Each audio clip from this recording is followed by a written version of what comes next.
Open up your eyes, take a look at me. Get the picture fixed in your memory. I'm driven by the rhythm like the beat of a heart. And I won't stop until I start to stand out. Stand out.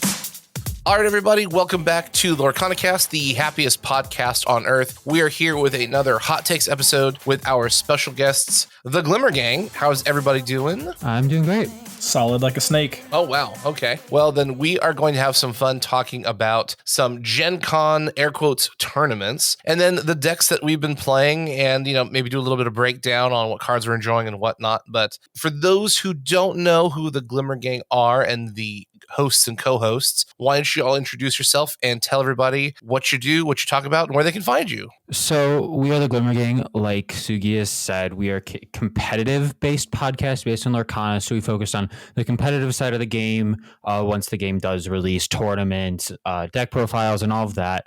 My name is Teddy. I'm one of the hosts. We are without our two other hosts tonight, Spencer and Blake. They are off doing their other things, but unfortunately they will not make it. But if you guys do want to listen to us, you can check us out on Twitter, Instagram, TikTok. We're all over the place. YouTube and Spotify is where we post most of our podcasts. You guys want to listen to us there. Spencer, why don't you introduce yourself? Yeah, so Spencer's here. Sean is not. I'm Spencer. I go by SneakyBuffalo on the Discord or pretty much anywhere on the internet. So if you see SneakyBuffalo, it's probably me. Yeah, part of the Glimmer Gang. We're focusing on competitive aspects of the Lorcana game. And we have a pretty interesting makeup. Like we said, Sean and Blake aren't here. And so we have a wide range of people and basically where they're at in the competitive scene. None of us have quite the stonks that Sugi here does, but we're looking to get there and make a name for ourselves. So We'll definitely get some games in at GenCon. For sure. Speaking of GenCon, the event itself is just a few weeks away. It's closer to being live than not. And we've got news about the deck challenges, which by the time this episode goes live, those should have already filled up because this is going to be coming out a couple days after the Sunday, I believe May 21st, when people can actually pay for their events. So let's talk a little bit about expectations for GenCon. We know that the event is $20. You get a random booster and a random starter all combined together, and you have to go 3-0 in a 3-round Swiss pairing, 50-minute. We don't know if it's best of 1 or best 2 out of 3, so that's to be determined. And then if you're in the top 8, you get a playmat and you get an invite to a super secret Sunday tournament. And that's all we know. They have not revealed the style of play, the rounds, the prize support, nothing. It's just we're going to show up on Sunday and find out what the heck Ravensburger has in store for us. So let's talk about the 7 pods, the 7 deck challenge events. Not the Sunday event yet. What are your guys' thoughts on that? When you saw the announcement for GenCon, were you excited? Were you disappointed? Were you kind of like, oh, hey, this is kind of weird. It's not really a tournament. It's kind of a casual competitive kind of thing about like, what were your thoughts when you saw that? I was excited. I'm super excited for it. As normal, I found out about it a few hours late. As Sneaky, that is a popular occurrence with me. I don't actually see things until a few hours after they are announced or released. When we got that rules update, it took me about 2 hours to actually figure that out. But no, I was excited. I think it's going to be really fun having that wide variety of times to be able to play, whether you're going to play on Thursday or play on Saturday or Friday even. I think having the time in between to play that, if you just want to play a few, or you can go and play all of them, like I know I am going to. But I'm excited. I think it's going to be really cool to be able to see, hopefully, a lot of new cards. We would physically play Lorcana and hopefully get some GenCon swag and GenCon credit behind us and be able to play in those. And I think that's going to be really fun. Yeah, I was pretty stoked myself. After so I'll start by saying, like, we've been talking about having starter deck tournaments at GenCon since we found out that they were going to GenCon. But after Gamma, with their focus on the more league and casual aspect of the game and how they're really promoting that over the tournament or, more competitive side of things, people were starting to wonder whether they would have tournaments at GenCon at all, or if it would just be some kind of like free play league type situation or just demos. So seeing that the starter deck tournaments were a thing, in fact, was super exciting because I know we all want to get in and play and, compete a little bit. You can take it as seriously as you want to. But the thing that like stuck out to me was the format.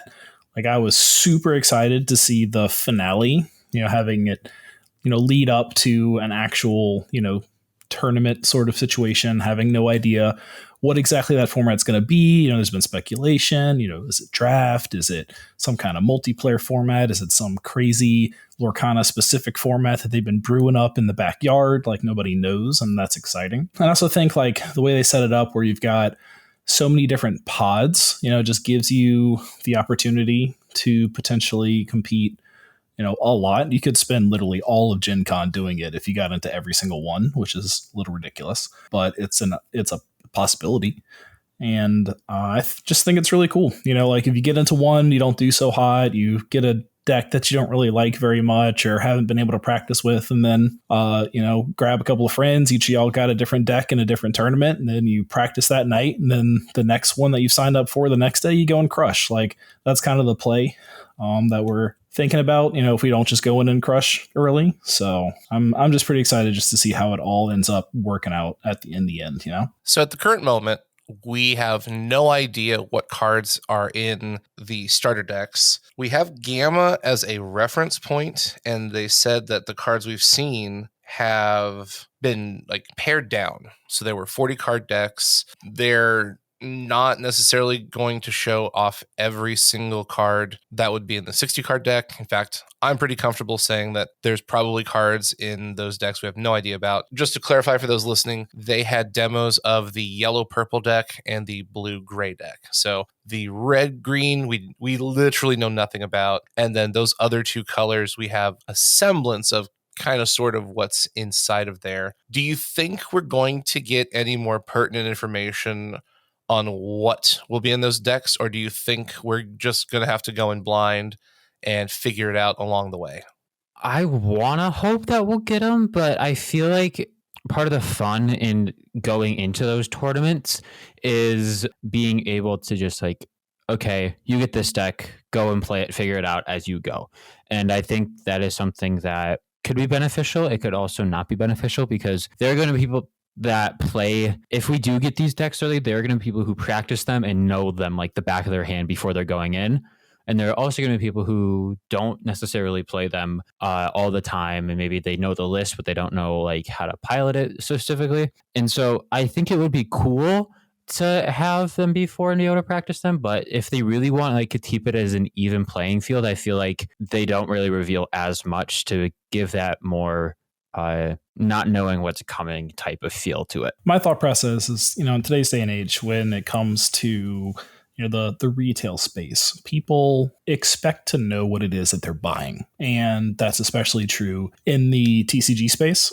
And I know there's a whole conversation about this regarding, reveals and whether the whole set could be revealed, but we're just talking about starter decks here. I strongly feel that the starter decks are going to be fully revealed before GenCon, simply because it's so close to release that waiting until after GenCon to reveal them would just be too late for responsible retail support, I guess is what I'm going to call it. But I don't think it's going to be very long before GenCon. So we might be able to get in, a games for a week or two, getting in the reps. But I do think that we'll have the starter deck list before GenCon. So here's a thought. What if they know that all the content creators are going to do the work for them? So they don't reveal anything because we're going to do it. What do you mean by that? Like we figure it out ourselves? No. Like we're going to go to Gen. They know that we're coming to GenCon. They listen to our content. They watch our videos. So they know there's a lot of content creators coming.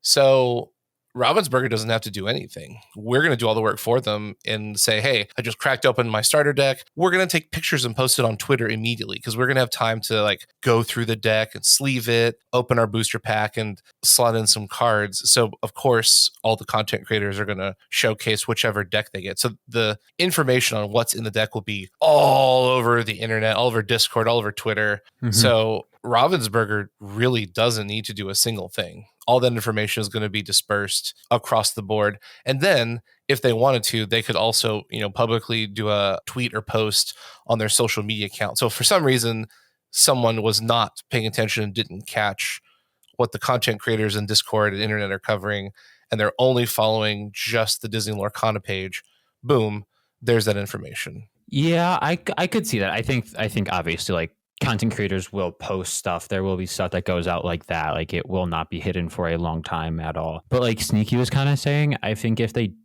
do go the route where they release it early, then that wouldn't be as viable. Maybe, like, I feel like they could just, like, maybe release the list and nothing else. Like, they don't release the cards. What they do, I feel like they could release what the deck list is. And so, yeah, we know, like, oh, Let It Go, a few other steel, like Beastmere. Okay, those are in the deck. But then there's, like, other cards that for those colors that haven't been revealed yet, but we don't actually get what they do. I could see them doing that. And so, like, we know how many of each card are in deck, and we know, like, half of what's in the deck and half of what's not in the deck, and don't know half of what's in the deck. I could see something like that happening. Yeah, my main thing is more just on the timing aspect of it. Like, that is totally viable and it's something they could do, and it would work and it'll be fine. Nothing wrong with it. But at the same time, like, going into 2 weeks before release, the starter deck contents, I don't think should be the big hype thing. Like, I don't think it's juicy enough. You know what I mean? Why not? People are chomping at the bit for literally anything. I mean, this is true. This is very true. So I won't discount that. I'm just at a place, I'm used to, newer TCGs coming out and everything. And Ravensburger could specifically decide to break that mold, but I don't think they will, outside of, like, secret alt arts or something like that they release, like, right when the set drops to super hype people up or something like that. Like, that's the kind of stuff that I think should be releasing a week or two before launch, in my opinion. I think, like, with the newer TCGs, when you see a new TCG, they have to, like, fight for retail space. The difference between Lorcana and all other new TCGs is Disney is such a big IP that it is drawn in a crowd, I would say, that could be near the level of Pokemon and Magic right off the bat. They don't need to build anything up. They just need to keep people interested. And revealing stuff could do that, but I think that they already have enough people interested that they really don't need to release everything and make everything known, because people will still be interested. People won't lose out interest just because the IP is so big and because Disney is such a big thing in general. I think that is kind of the biggest difference between any other new TCG and Lorcana. I mean, I agree to a point. Like, what it comes down to is the game's going to sell no matter what Ravensburger does. You slap Disney and beautiful art on cards and say, come buy this, then people are going to come buy it. Question is one, how many? Two, what type of people? And they've talked so much about wanting to attract players and wanting to turn collectors into players, that, the knowing things is a player mentality, whereas the not knowing things is a collector mentality. And so I think that, with them talking about players so much, they're going to cater more towards players, which means giving us the information that we need. Plus, on top of that, it creates buy-in. So, like, the game first comes, is first launching, and not everybody's using TTS. Not everybody's printing proxies. That is a very, very, very, very, very, very tiny portion of the population that is following the game, or even going to get into it eventually. But, they see these cards and they're like, oh, all these green cards look awesome, and I've got these ideas about this deck and these combos that I could pull off, and I can't wait to pull them in the pack so I can start building this deck, and it just creates this buy-in and this excitement. And there's a different type of excitement about not knowing things and just having that, that surprise and that eureka moment. But I think you'll get, the thing is that I always say is, if the information is out there, you can choose to ignore it. If that's what you want, is that, a surprise moment. Whereas if the information is not out there, then it's not possible for the other side of the coin. So you're losing out. Okay. These are really interesting thoughts because we don't know we're going to have to wait and see what the announcements are, what the news turns out to be. But it's going to be fun either way. If we get information, then great, we can practice.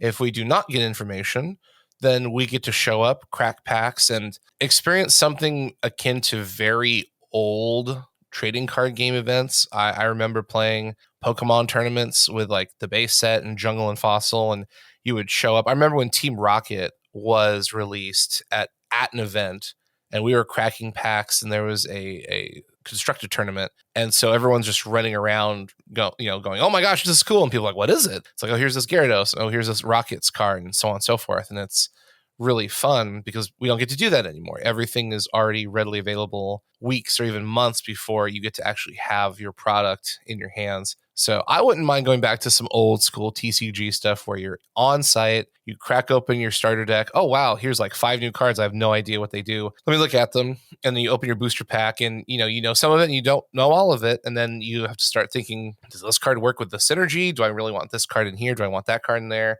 And then depending on what product is available, if you're not playing in any kind of event, then you could just crack packs and build decks and play with your friends and experience an even wilder just swatch of cards that you have no idea what they are because they're literally brand new. I think Ravensburger is going to split the difference between not saying anything and telling us everything. I wouldn't be surprised if between now and then we got to like half the set, so 102 cards, give or take. I don't think we're going to see the whole set. I think we'll see chunks.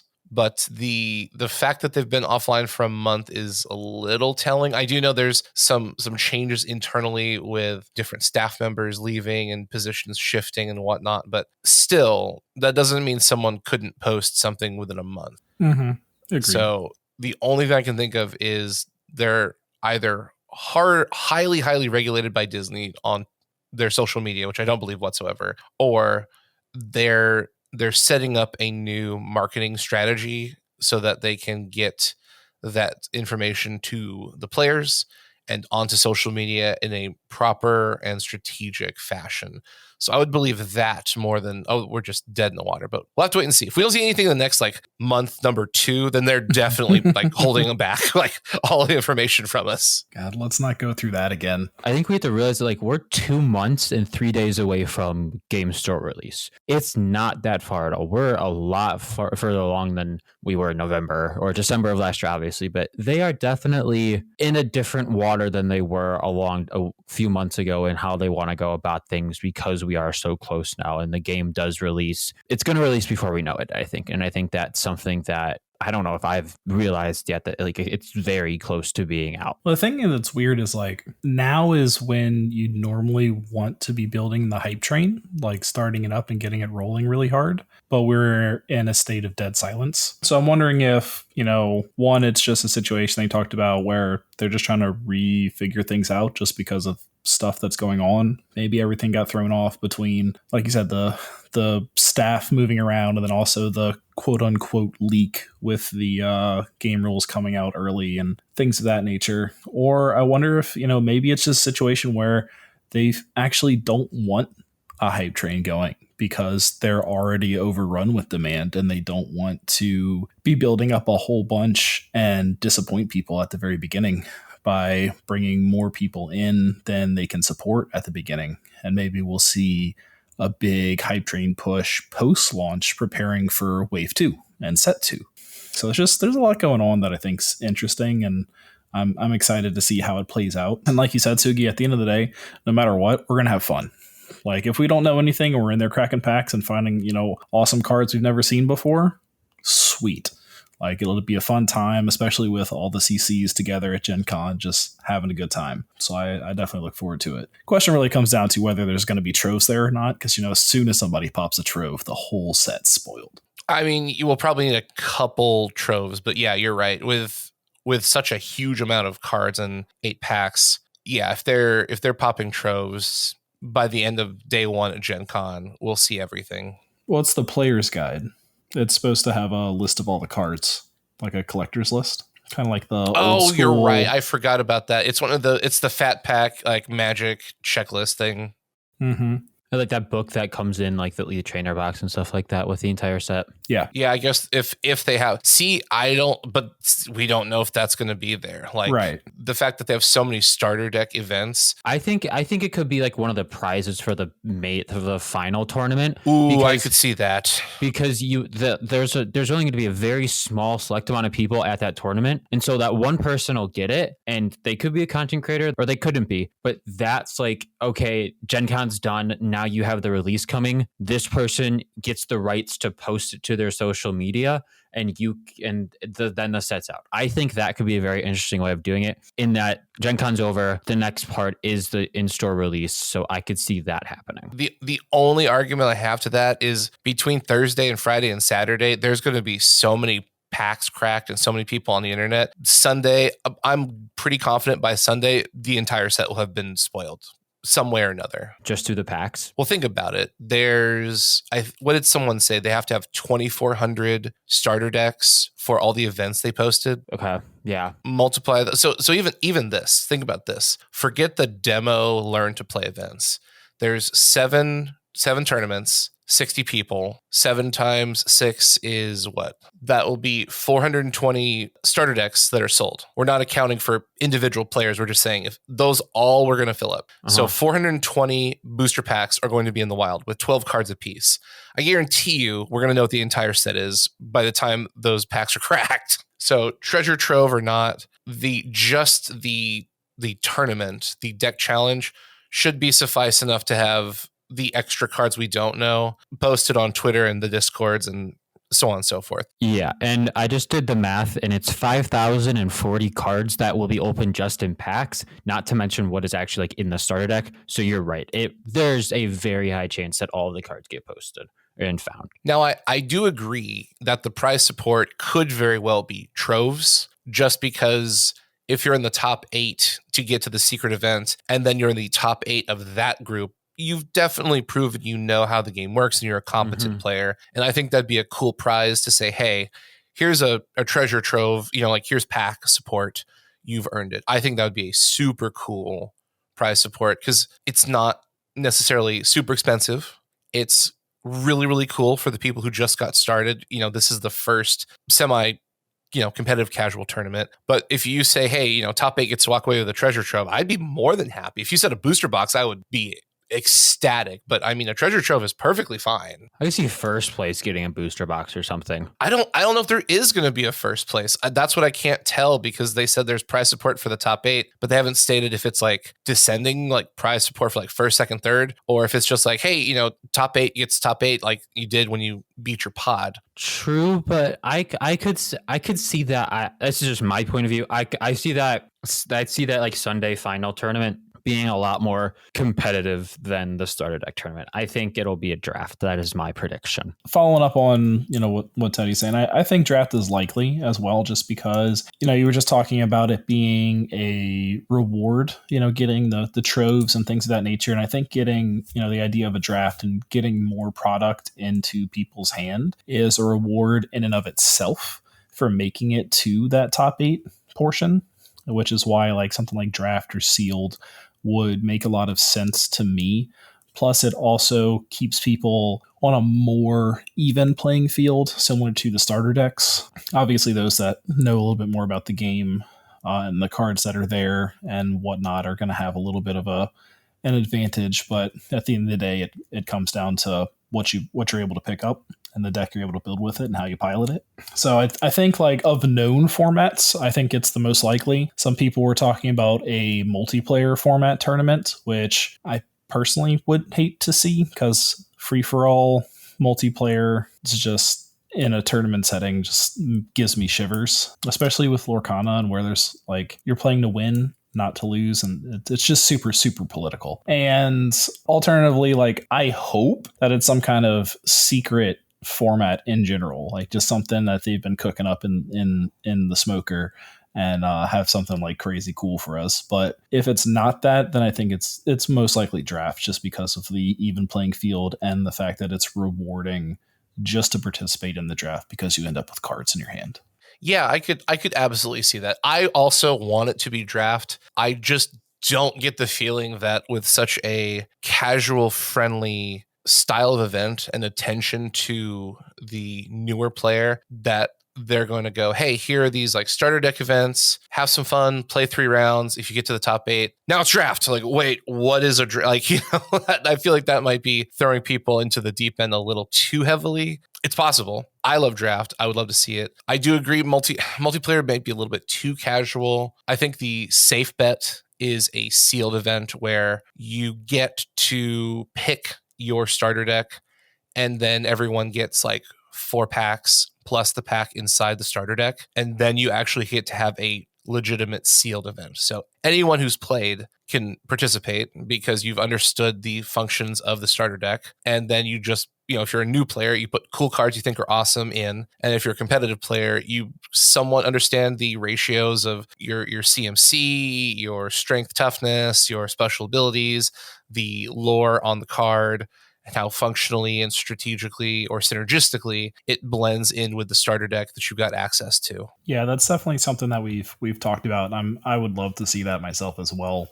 I just look at that as basically just like a modified sealed. But my one caveat is what I would like to see in that format is that you pop your packs first, then you pick the starter deck. Ooh, I like that. I would prefer really cool. that. What like when you say pick your starter deck, Sneaky, like do you take another fresh starter deck? You take like one of the ones you've already played during like the tournament during the day, or like the previous starter deck events? Is a new one or like one you've already used? I'd say a new one, just because like it might not be the one that goes with what you pulled. Like my concept is you get a starter deck and 4 packs, and then you pop your 4 packs, you see what's in there and say, oh wow, I pulled another Moana, a couple of princesses, and some other fun stuff. I can throw this into the Amethyst Mickey deck and I'd have a really strong foundation, or Mickey Moana deck, Amethyst Amber. I'd have a really strong foundation, so let's go with that.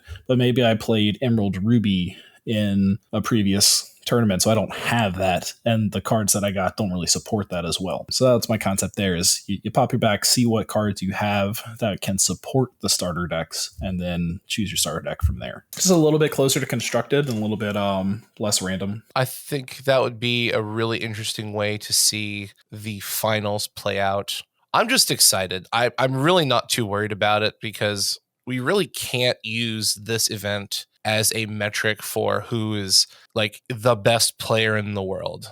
There's randomness, there's inconsistencies, there's no preparation whatsoever, because no matter how many reps you get, you're going to get a random starter and you could just get nothing in your booster pack. It's definitely a fun event, and I'm not trying to take away anything from anyone who wins, but it's definitely more on the let's have some fun and play Lorcana and meet people and make friends than, oh, I'm definitely better than you two because I got the color I wanted and I dodged the bad matchups in Swiss and my opponents let me go first and yada yada. Like there's so many inconsistencies to really prove factually that whoever wins is like de facto the best. Like they did well and they definitely worked hard, but I'm really excited to see an actual like constructed event where everyone actually tests their mettle against whatever the meta is at that time. So I'm just excited for this event because it's going to be fun regardless of winning or losing. We're going to see a really neat GenCon event, and it's probably going to be one of the few that's so player friendly and less like casual players have a great opportunity to do well knowing nothing versus people who've played hundreds of games, because again you're not going to be able to control hardly any of your card environment.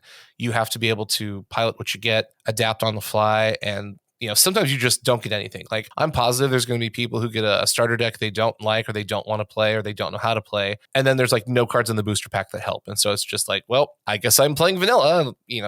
Can you win with that? Maybe. I don't know. We'll see. Yeah. My thought is like, how much is that pack really going to help the deck? Because like maybe you get like another, if you have like that Amber Amethyst deck, and maybe you get another princess. I know you get one more princess, but I'm skeptical. Like, how much is that pack really gonna help change the deck, change the starter deck as a whole? Not much. Yeah. It'll make it a little more consistent, but not oppressively consistent. Because we've already had people say, well, what if you pull the God pack? You get 3 legendaries and they're all in color. Okay, cool. You've got 3 cards out of 60, and you might not even be able to play them because we don't know how long the game lasts. So sure, you're probably going to be searching for cards. Honestly, if I had to guess, your best draws are probably in the uncommon and rare slot for the starter deck event. I don't know if supers or legendaries will be nearly as impactful as some of these really potent cards. So, for example, like Cheshire Cat. If I see a Cheshire Cat in the starter deck,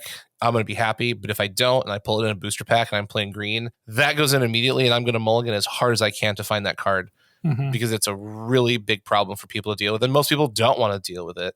Yeah. And that's an uncommon, and I'd be more than happy to yoink that. If I got 2 in a pack, that'd be great. That'd be nasty. Or if you see like a Cruella de Vil and a Cheshire Cat, like you're playing green, that's nice. That's real nice.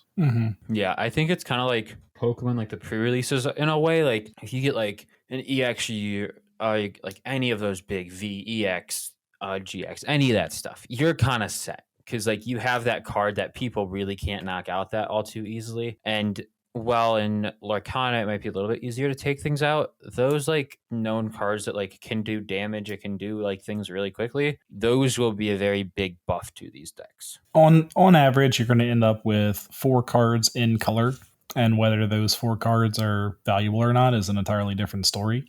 So, it might be a good boost, it might not, but at the end of the day, even if you swapped all of them in and they were all upgrades, it's 1 out of 15 cards. So you'll probably see 2 of them in a game. Yeah, I don't foresee the booster pack being significantly advantageous. Even if you get like the best card in that color, it's still 1 out of 60. There's no consistency. If you get to draw it, that's great. If not, okay. But you also don't want to mulligan your entire hand away to try and find 1 card. If you've got a strong hand that's on curve, it's better to play with a good hand than try and dig for 1 card, and now your hand is all over the place and there's no consistency whatsoever. Agreed. And so far, I haven't really seen like silver bullet cards.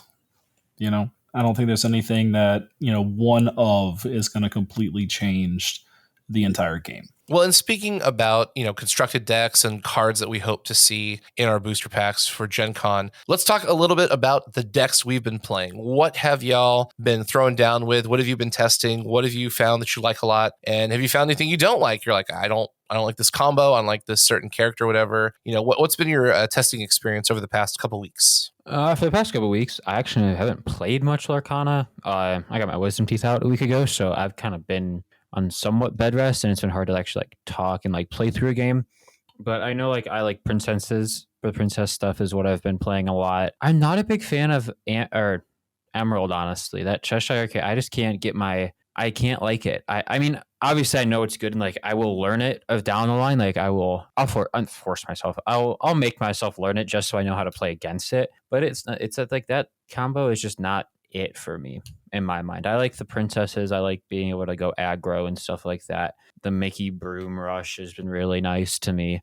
So yeah, that's kind of like my thoughts behind it. But I haven't played much recently, but I can't say the same for Spencer. I actually haven't played too much the last couple of weeks either, just because the meta, the quote unquote meta it's just really stale right now. We've only got a 78 card pool, and it just got tired of playing the same stuff over and over again. And I'm not Sugi, who just wants to grind out 300 games in a 78 card meta. So I'm trying to avoid burnout. But I have, there's definitely stuff that I've enjoyed.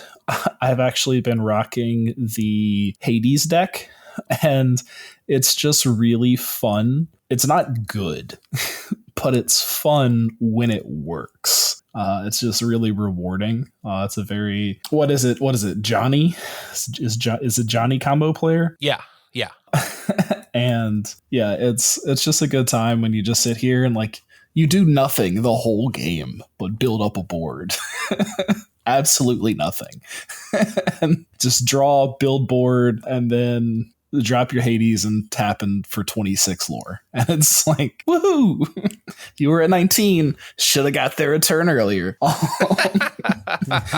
That's happened a couple of times. So it's a lot of fun. It's really rewarding. Plus, you've got like some stuff that like Jafar just scares people, and he just sits there on the board, and they don't want to quest because they don't want their stuff to die. And I'm like, I'm totally happy trading Jafar. If I have to, I'll bring him back with Hades. It's not a big deal. And then, so they don't want to quest, and they're just giving you more time to build up your board, and it's great just because he's scary. I do really like the Amber Steel. Not Amber Steel. I do hope to build Amber Steel in the future because I just have in my mind this support plus challenger plus direct damage and healing and combat tricks, like crazy board control-y tempo deck floating around in my head, and I really want to see it like come to fruition, but we're nowhere close to making that happen right now. So we'll see if I'm able to build that in the future. But I'm going to say Amethyst Steel because, Pascal is annoying, and the Amethyst Steel it's so cool because you can either go super, super aggro if you draw into it, just drop in Pascals and Baby Mouse and Hercules and winning on turn 5, or you can really play the mid-range game and just slowly building up points while keeping your opponent's board controlled with direct damage and if you're putting in like Jafars and stuff, challengers and, broom combos and stuff like that. So it's a lot of fun. Sapphire Steel has a place in my heart. I love Emerald, unlike Teddy. It's so far, it's like my favorite color right now. There's just not enough to it. And I can't wait to see it develop into something that we can actually do something with. So that's kind of where I'm at right now, just playing around with, a couple of different things. But I actually don't like princesses. I'm not going to lie. It's just not my thing. It's a good deck and it's cool. I just don't enjoy it. Straight up rejection, man. Straight up. Me and Sneaky have varying and different opinions on many things, but that's how we bond. Yeah, definitely. Teddy, you need to try that new Matt Counter deck. All you do is play characters sideways. That's what I was doing. I was looking into that the other day. So yeah, I'll probably build it here soon. We have a big homestand coming up at the ballpark, so I won't be able to get to it this week or weekend, but I should be able to get to it pretty soon. Yeah, I was going to say, there's not much complexity in green-purple deck. You just play cards, slap them down. You're just looking for early game Cruellas and Kitties. Everything else is whatever, because they're just never going to shut you down. Even with direct damage, it's still really oppressive. Yeah, green's just a lot of, what are you going to do about it? Oh, I love that. I love just being like putting it on my opponent. Like I'm pushing myself towards the win con. It's up to you to deal with it. They're either going to be able to or they're not. And I think that's fun. Yeah, green right now, basically all the effects say just quest and let your opponent deal with this. Yeah. That's kind of the fun of Emerald decks, at least with the small card pool we have. They're either really great vanillas at like 3, 4, 4, 5, so they're just way above curve on willpower, or they have abilities that go, hey, if I'm challenged and banished, your opponent gets to suffer some kind of effect they don't want to deal with. So now they have to look at you questing and go, do I want to let them keep doing that, or do I want my board to just get kind of, eviscerated? And then I'm also not questing, and hold on, what? This is bad. Mm-hmm. Yeah, I definitely see like the goodness in Emerald, and I will learn it. I will definitely learn it. But with what we have so far, it has been my favorite, but I know we don't have all of the cards. And I know once you do have all the cards, I think it's actually going to be it will be a very good deck. Nonetheless, even with just like the Cheshire Cat, I believe will be a staple card right out of the gate, just with how good it is in being able to take things off the board no matter what. I'm stoked for that Steel or Lilo. That card art looks great. Just for the card art, I feel like that card's going to be good. Do we think she's going to be legendary? I'm really interested to see what Cusco does. Cusco's another one that is It's super exciting. Yeah, so again, you've released the Mickey Toolbox, which was a really fun take on the Amethyst Steel profile, giving you a lot of tools, a lot of options for how you can approach the game based off, what you've drawn. And then we just talked a little bit about the Mad Catter. So what do we have to look forward to in the future? What's you been brewing up since we've talked about ours? We have got a blue steel deck coming out. I'm working on it like tonight.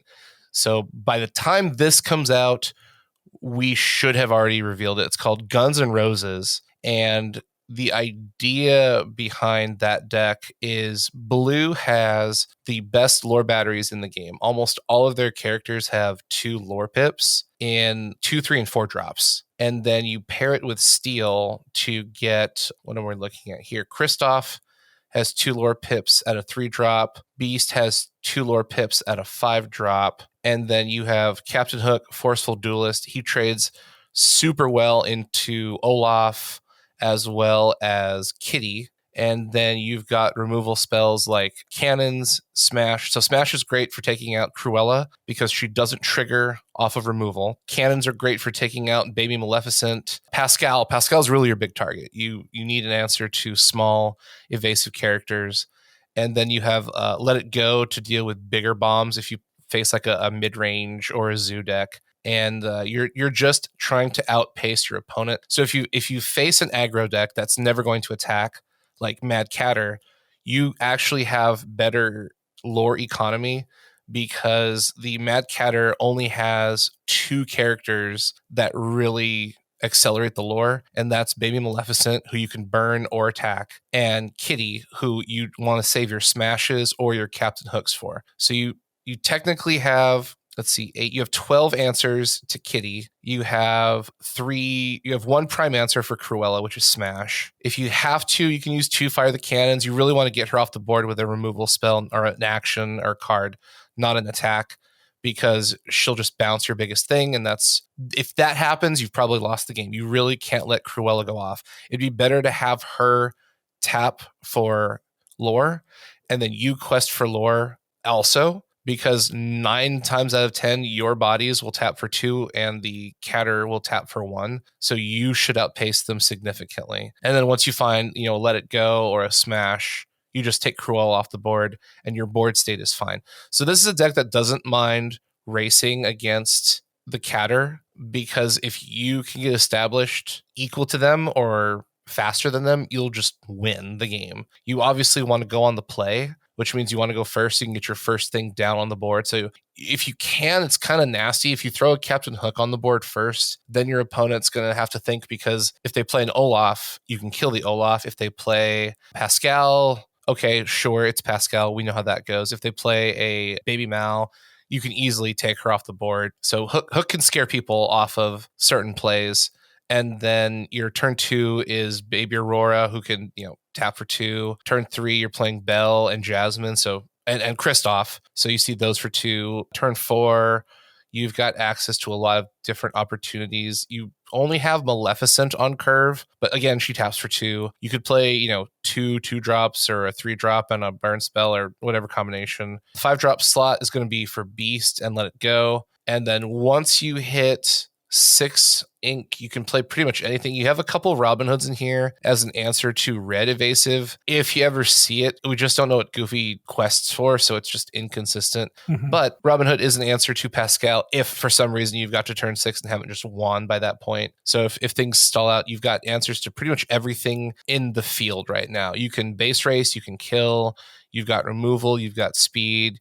You do have some off willpower characters. So like Maleficent's a 3/4, Aurora's a 3/5. You can also shift into Ward Aurora on turn 3. Also, if you have 2 of the Dreaming Guardian Auroras online, Cruella's effect doesn't work because she can't target anything. Mm-hmm. So that is a direct counter to early and late game Cruella. Kitty doesn't target. So you have to either trade with Hook or use a removal spell. There's no way to play around his effect. But you can play around Cruella, which is really, really good if you know what you're doing and your opponent's not paying attention, because you can just force them to bounce an Aurora. And it's like, okay, the Aurora, like the play we've set up is you have a Baby Aurora online, you have a Dreaming Guardian Aurora online, You swing Dreaming Guardian into Cruella. Cruella has to bounce the Aurora because she's the only thing that doesn't have ward. And then you shift her onto the untapped 2-drop, and then you just, do whatever you want. You really didn't take too much of a net loss there. And now your ward is online again. So if your opponent's playing anything that has removal, they have to target that Aurora, and the rest of your batteries are safe again. So it keeps you protected and it keeps you on tempo pretty scarily.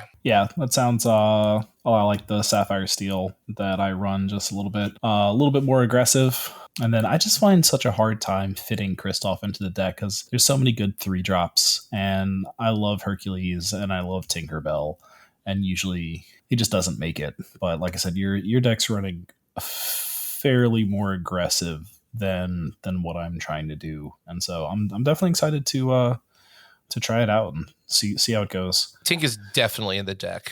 Yeah, she's just such good filtering. We do run 4 Tink. She's good for the filtering because she's a 2/4. Yeah. So she can swing to a lot of stuff and survive. She also, realistically, she's there for the filter. Your opponents aren't really going to want to swing into her, especially if you're playing against an aggro list. She's probably never going to get touched. And so you just get to look at the top card of your deck and go, do I want it or do I not want it? So you can easily get into your lore batteries. Some of the more aggressive turns mid to late game are dropping a 2-drop and a 3-drop, and you just have 4 lore on the board. And your opponent looks at that and they're like, uh-oh.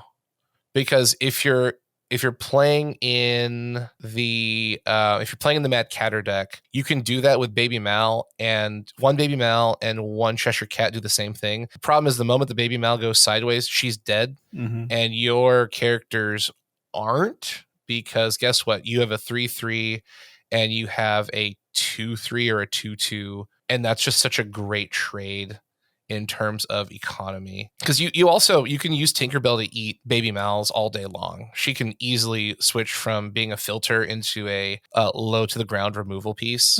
So yeah, it's a very aggressive deck. You're trying to outrace everything in the format right now, and you've got the removal to deal with bigger things like Moanas. You can just let them go. Or double smash. You can get rid of Stitch by doing a smash and swinging with Tinkerbell, because guess what? She won't die. He only has 3 attack. It's like, oh, that's an awkward trade. Not for me. Haha, lol. Yeah, or a hook on a cannons, and you just have so many options as far as what good trades are and what they look like for you and how you can manipulate the board, whether, like you said, to go aggro or to control it. And it's something I really, really like about the deck. Another thing is with Pascal just being so prevalent as he is, a lot of people don't really pay attention and think about removal when they're tapping Pascal. They're like, oh, Pascal's safe. I've got other cards on the board. And then you drop, Fire the Cannons or 2 Fire the Cannons. And then suddenly Pascal's sitting there by himself. And it's just like, bye, little melon. And conditional evasive is conditional. Oh, yeah. Pascal is one of the VIPs of the set by far. He's a great card design, super interesting, low to the ground, very, very squishy. But if you have the right setup, you can easily use him to just score lore very quickly. And if your opponent isn't in steel, you are pretty much freeloading it. It sucks. I've seen people do it where they play like a Let It Go or a Dragon's Fire on a Pascal, and it's like, I mean, what are you gonna do? That's like your only way to get rid of him, and that just feels so incredibly terrible. But if you're gonna lose the game and it helps you win, like, so be it. Yeah. But we're constantly trying to innovate. I do understand that the current card pool is minimalistic, and I do believe that in some capacity the meta can be stale. But I think personally there's some unexplored space. Like with Mad Catter, no one is talking about green, purple, aggro rush. It's all been like Princess Rush or yellow, purple rush. And we've known about this deck for a long time now. And so it's like, maybe we should just, tell people about it because it's really fun. You really don't have to do too much other than play card, tap it sideways. If it draws cards, draw cards. If it doesn't, quest. That's pretty much it. And it's really consistent and it's hard to deal with.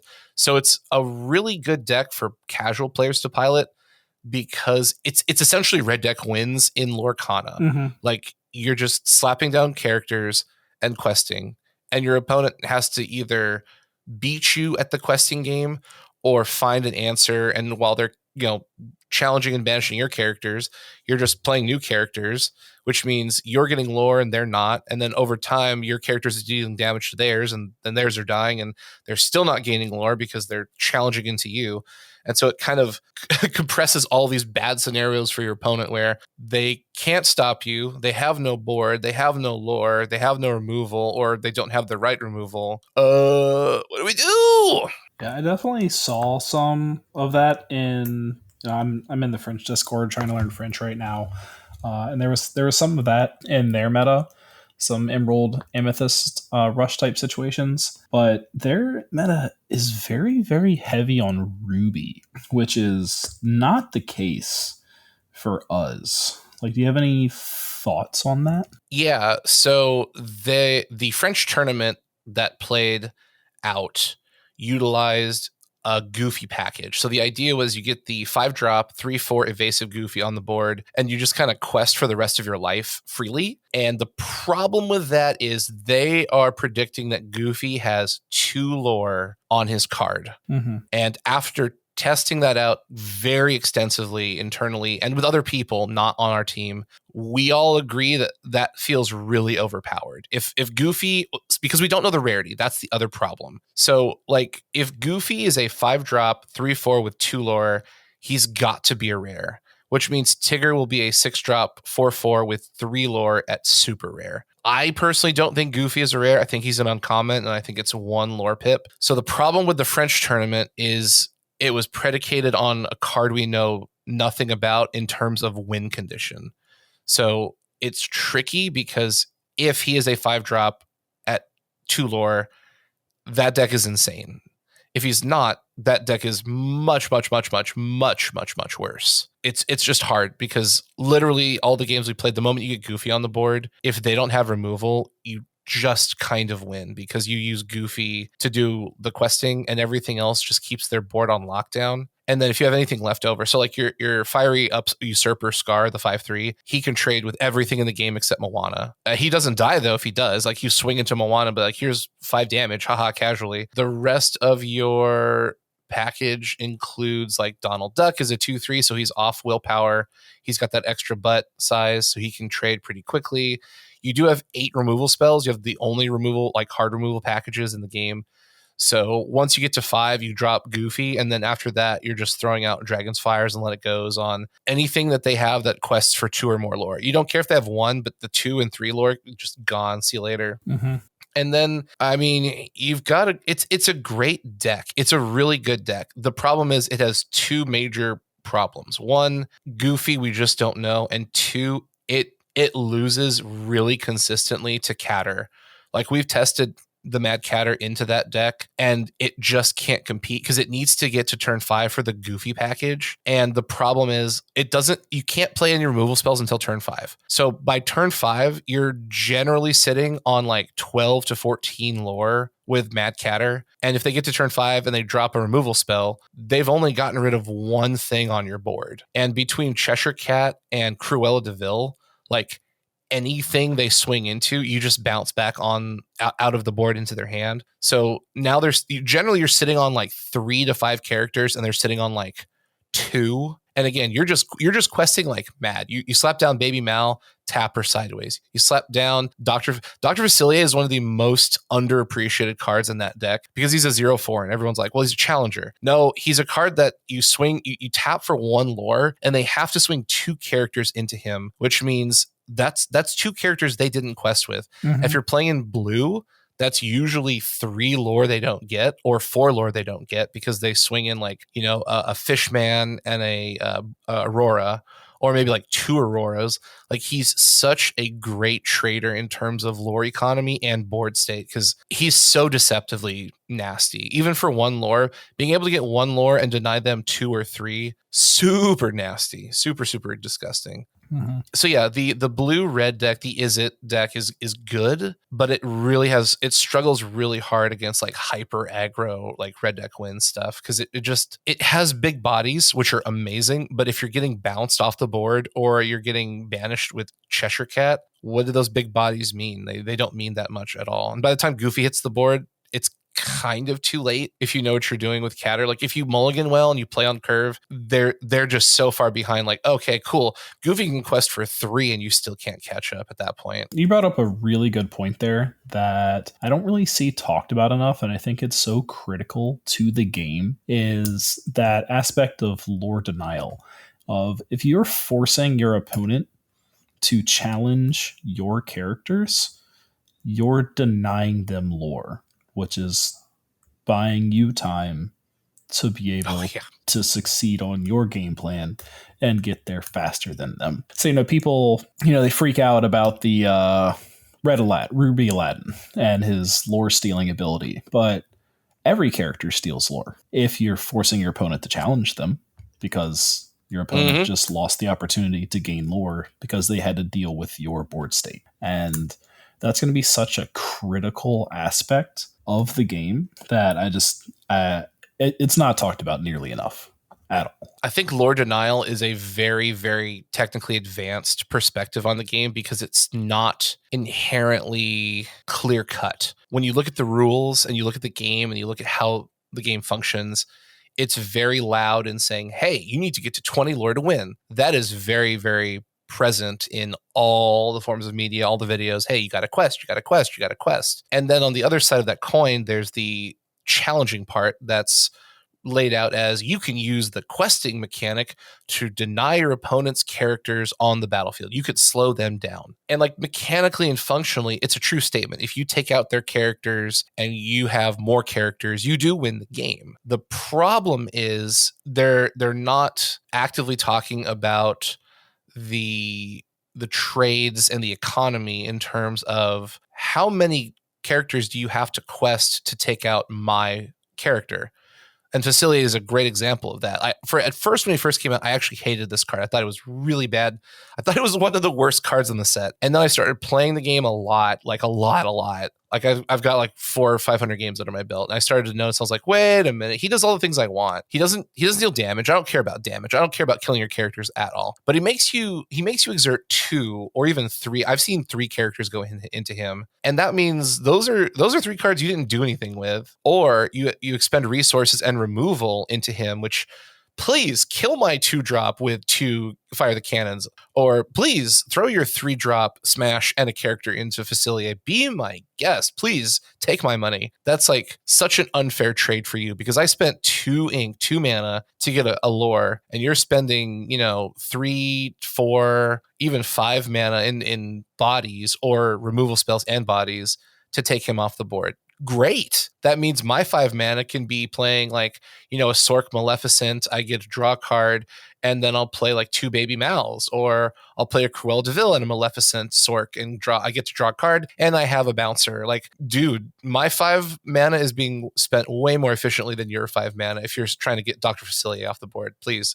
Thank you. And then you're talking about like, oh, Jafar is scary. I don't care about your Jafar. Like, he can only kill one thing. I'm going to have like 8 things on the board, and that just doesn't slow me down. If you kill my kitty, which you're not going to do, then okay, I'm still tapping my kitty cat for 2 lore, and your Jafar is only taking 1 lore off of my board after I've quested. So I don't care because I've gotten everything I want. I got the questing done. I got the lore on my board. You took off a character. I'll just play a new character. Whoop-de-freaking-do. Jafar does not scare me. I will admit, I'm a very disrespectful player. If I'm playing Mad Catter, I'm just going to ignore everything you play because I want you to swing into me. That way I can activate my abilities and make your life miserable. So Jafar, cool beans, man. You do you, bro. Like, let's do lunch. But yeah, lore denial is extremely, I don't think it's complex. It's extremely subtle because like Mad Catter is a great example. A lot of these characters have like what I call big butts. They have like that 1 extra level of willpower. So Mickey Mouse and like Mickey Mouse, Steamboat Willie Mickey Mouse, and the the ever loved wardrobe that just keeps getting better and better in my eyes. Like a 3-drop with 3/4 is kind of disgusting because on average, everybody's 3-drops are usually 3/3. So the moment you play that character down, it's like, okay, I don't care. It's a vanilla character. And then you quest it. And then your opponent looks at that card and goes, wait a minute, I got to spend 2 cards to take that 1 card out. And most of my cards will die when I do that. Or I could spend removal, but that would eat up multiple resources. And then I can't play anything on turn. Uh-oh. what? Well, now what do I do? It's like, I don't know. That's your problem to solve and my problem to find out. So having like the extra, like, the 4-5, the 3-4s, the 2-3s. Oh man, so annoying because it eats up more economy and it denies more lore than your opponent really wants to commit. And sometimes they just give you a free character. They're like, I'm just not going to do anything about it. So it's like, cool, I'll just quest with it forever. Or if they overcommit with a character, then you swing your character in, their character dies, your character still stays on the board. And now they're looking at the exact same problem of, okay, well, now if I swing into this damaged Mickey Mouse, I still die. He still got a 2-for-1. And that stinks. Mm-hmm. Yeah, that's the worst. You're sitting there looking at something and it's got like 1 health and you have to send in something that is dealing more than 1 damage. And it's just like, ugh. Why? It just feels really bad. But yeah, like, it's just, there's just so many economies you have to manage. We're talking about lore economy, action economy, ink economy, card advantage, plus your board state. And there's just so many micro decisions in Lorcana all the time that, I think that's really what's going to make the game competitive. We talked about being a competitive podcast for the Glimmer gang, and obviously you're a competitive player and looking at it from that sort of standpoint, and that's really where that's going to come in is the skill set involved in making all of those decisions and when they are, or you could just play Mad Catter and just turn yourself sideways. I think it's going to be interesting for the casual player to have that eureka light bulb moment when they start to realize, they're going to look at Dr. Facilier. I guarantee most people are going to do exactly what I did. They're going to go 0-4 challenger. Okay, this card is meant to attack. And that's what you do first. Slap them down turn 2. Turn 3, you challenge into someone. You do 0-4. You kill a thing. You banish a thing. Woo! Got him. All right, Dr. Facilier, do good. And then your opponent swings into Dr. Facilier, who's probably got, 2 damage on him. And then he gets banished. And you're like, oh, that feels kind of bad. He kind of sort of got something off the board, but then he died. Huh? And then you try again, maybe you add a hey. You try all these different combos that you have available, and you start to see it's okay. He's really good on offense, but he's not really good on the return fire. And you just kind of go, I've got better tools. I've got Hook, I've got Eric, I've got some really scary things. But then when you start to play the lore game and you start building decks that are specifically designed to quest out and be economically hyper efficient and force your opponent to answer you or they lose, Dr. Facilier becomes a literal monster. Because like I said, a 0-4, you don't really care about dealing damage. You care about lore denial. So on turn 2, you slap him down. Turn 3, you quest him. You get +1. You're that much closer to winning. Your opponent, on average, right now in the current card pool, your 1-drops are 2 2s. Your 2-drops are 2 2s or 2 3s. So they cannot kill him with one thing. Even at turn 3, with the best removal we have right now, a smash can't get him. You could get him with double cannons, but let's be honest, you probably shouldn't because you're saving those for Pascal. If you're a smart player, you don't do that. Dr. Facilier is not winning the game, so you hold on to those cannons. So at this point, you could either use 1 cannons and a body, but you're still not doing what you want to do to win, and that's questing. And if you swing 2 bodies into Dr. Facilier, boy, did you get a huge economic trade because you just denied, depending on the colors, between 2 and 3 lore. Oh my gosh, I'm so happy to say that I played a card for 2 ink, got +1 lore, and essentially removed or denied 2 to 3 from my opponent. Like, if there was a card that said that in Lorcana speak, like there was an action that says you gain 1 lore, your opponent loses 2 lore, and you exert 2 of their characters, wouldn't you think that's kind of obscene as a common? 100%. You know what the best answer to Facilier is? Ignore him. Hey, and Hook. Oh, yeah. Ouch. Hey is another one of those cards where it's like, if you could turn this into an action, like, how would people feel about it? And it's for making an item. Tap 1. You tap or exert, whatever. Gain 1 lore. Your opponent loses at least 1 lore and give +1 power to one of your characters. That sounds ridiculous, But that's what Hey does. If they don't lose the 1 lore and they don't attack them, you're just going to do it again and keep giving +1 power and gaining 1 lore until they decide that they're tired of it and do something about it. I love Hey. That's why I'm like, this support steel like deck that's floating around in my head, like I can't wait to build it. And it's all because of Hey. Yeah, I absolutely agree. Hey is a very, very underappreciated card. We're working on some decks trying to find some really naughty things to do with Hey. There's some weird color combinations he can slot into, and the decks that you play with a Hey build are they're really bizarre because support is exactly what you said. You gain a lore and you get to give their strength to somebody else. So you get this like really strong trade-off of you're questing and you're doing damage all at the same time. And depending on the body you give that +1, you can really set up some very, very gnarly trades. It also works. Hey works extremely well in purple with Elsa, being able to take a character you don't want to deal with, actively exert them, and then punch them in the teeth while you're questing. It's just super gnarly. Yeah, I'm rocking Hey in my Hades deck right now.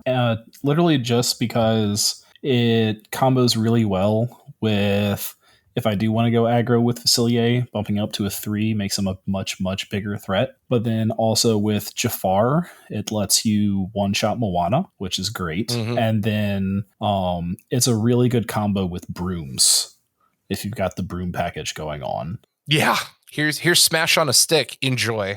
Yeah, for real. Like anytime you can take, you've talked a lot about, these willpower thresholds, with the 3 4s and the 2 3s versus the 2 2s and the 3 3s at the same cost. And what Hey does is he bridges those thresholds and can allow something to hit up either a threshold within their tier or to the next tier of cost while getting you lore and progressing your win con at the same time.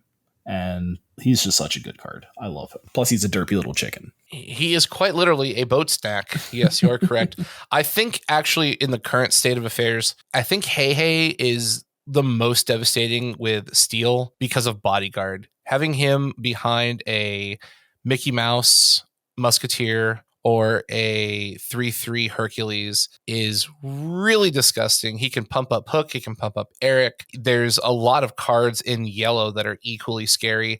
That 2/3 mini, making her a 3/3 for 2, very, very deceptive. Also, Maximus, I've done a 4/3 trade where you pop down this like Maximus on turn 4. Like you have Maximus on turn 3, whatever, but then you pop down a second Maximus, you turn something off with -2, and then you swing it as a 4/3, and people are like, that's not very nice. It's like, nope, it's not. Sorry about that, homie. Yeah, Maximus is another card that I'm in love with. I think his value is really good for what you get. All right, well, I mean, we've been talking the entire time about decks, and there's so much more stuff to talk about. There's like Sneaky was saying, there's a lot of economic things, there's a lot of microtransactions, a lot of different zones and resources to micromanage, and we'll definitely have to have you all on to talk about that in the future because it is fascinating. I think one of the most incredible things about Lorcana is the simplicity of the game makes it really approachable for everyone. It's kind of like that classic Othello line, easy to play, lifetime to master. Literally anyone can play Lorcana. Even my girlfriend wants to play Lorcana, and I showed her how to do it, and she's like, oh, this is easy. That's great.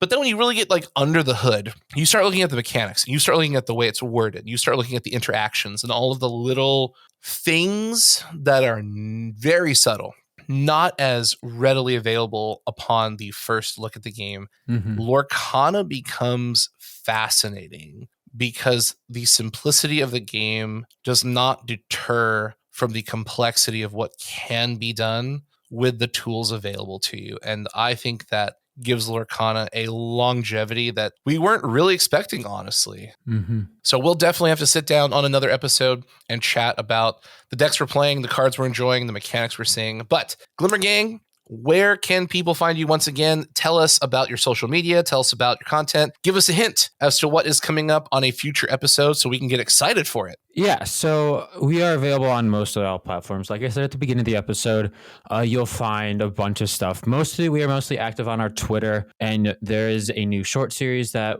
by the time this episode is out that will be released. It's called Lingo in Lorcana. If you guys want to go and check out any like lingo that you may hear in a game store or at an event, you can see it's going to make a 40-day long series. So get excited for that. But yeah, and then YouTube and Spotify is where most of our podcasts are posted. They are video podcasts because we do go live on Twitch now. When we do our podcast, you can catch us live and be able to interact with us. And I think it's a good experience for everyone. We always have a great time with it. But then our next topic is just we're going to be focusing on GenCon, like we did here, and also just like kind of more competitive aspects of the game until we do get more news. Spencer, do you have anything you want to say about the podcast?